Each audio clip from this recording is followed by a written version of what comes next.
Assalamualaikum. Apa kabar semuanya? Baik? Alhamdulillah. Nah, hari ini kita akan menjelaskan mengenai Al-Quran adalah wahyu Allah Subhanahu wa Ta'ala. Nah, ada yang tahu Al-Quran itu apa? Nah, Al-Quran merupakan kitab suci yang diturunkan oleh Allah Subhanahu wa Ta'ala melalui malaikat Jibril kepada Nabi Muhammad SAW. Selain itu, Allah Subhanahu wa Ta'ala juga menurunkan kitab-kitab suci kepada para nabi sebelum Nabi Muhammad SAW. Kitab apa saja? Taurat, Zabur, dan Injil. Kitab Taurat diturunkan kepada siapa? Nabi Musa. Kitab Zabur diturunkan kepada siapa? Nabi Daud. Kitab Injil diturunkan kepada siapa? Nabi Isa. Nah, Al-Quran merupakan mukjizat terbesar Nabi Muhammad SAW. Surat-suratnya merupakan mukjizat, ayat-ayatnya merupakan mukjizat, kata-katanya merupakan mukjizat, bahkan huruf-hurufnya juga merupakan mukjizat. Bagaimana tidak, Rasulullah SAW bersabda, "Barang siapa membaca satu huruf Al-Quran, maka baginya satu kebaikan, dan satu kebaikan diganjar 10 kali lipat."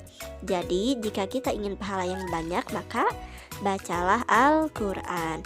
Al-Quran diturunkan untuk dijadikan sebagai pedoman hidup.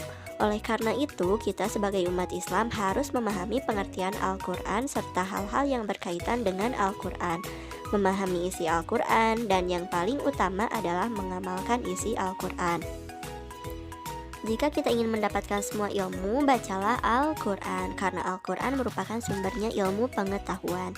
Jika kita ingin mencari kebahagiaan, sumbernya adalah Al-Quran yang di dalamnya memuat tentang kebahagiaan akhirat, bahkan kebahagiaan di dunia. Jika kita ingin mendapatkan kedudukan yang mulia di sisi Allah, maka sumbernya adalah Al-Quran. Selanjutnya yaitu pengertian Al-Quran menurut terminologi. Secara terminologi juga ada beberapa pendapat para ulama. Yang pertama menurut Syekh Muhammad Khodari Beg. Menurut Syekh Muhammad Khodari Beg, Al-Quran merupakan kalam Allah yang berbahasa Arab yang diturunkan kepada Nabi Muhammad SAW untuk dipahami isinya dan selalu diingat. Yang diturunkan secara mutawatir, yang ditulis dalam mushaf-mushaf, diawali dengan surat Al-Fatihah dan diakhiri dengan surat An-Nas. Yang kedua, menurut Subhi Saleh, Al-Quran merupakan mukjizat terbesar Nabi Muhammad SAW yang ditulis dalam mushaf-mushaf, diturunkan secara mutawatir dan bernilai ibadah jika membacanya.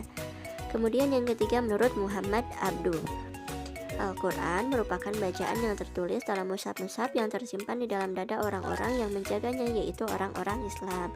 Nah, dari ketiga pendapat tersebut dapat kita simpulkan bahwa Al-Quran merupakan firman Allah atau kalam Allah Subhanahu wa Ta'ala. Al-Quran itu terdiri dari lafaz berbahasa Arab. Al-Quran juga disampaikan dengan cara mutawatir, yaitu berkesinambungan. Al-Quran mengandung mukjizat yang diturunkan kepada Nabi Muhammad SAW melalui malaikat Jibril. Al-Quran juga merupakan bacaan mulia dan membacanya dapat bernilai ibadah. Al-Quran juga merupakan mushaf-mushaf yang diawali dengan surat Al-Fatihah dan diakhiri dengan surat An-Nas. Al-Quran juga senantiasa terjaga atau terpelihara kemuliaannya dengan adanya orang-orang yang Islam yang menghafal Al-Quran. Nah, sekian pembelajaran hari ini, semoga bermanfaat untuk kita semua. Wassalamualaikum warahmatullahi wabarakatuh.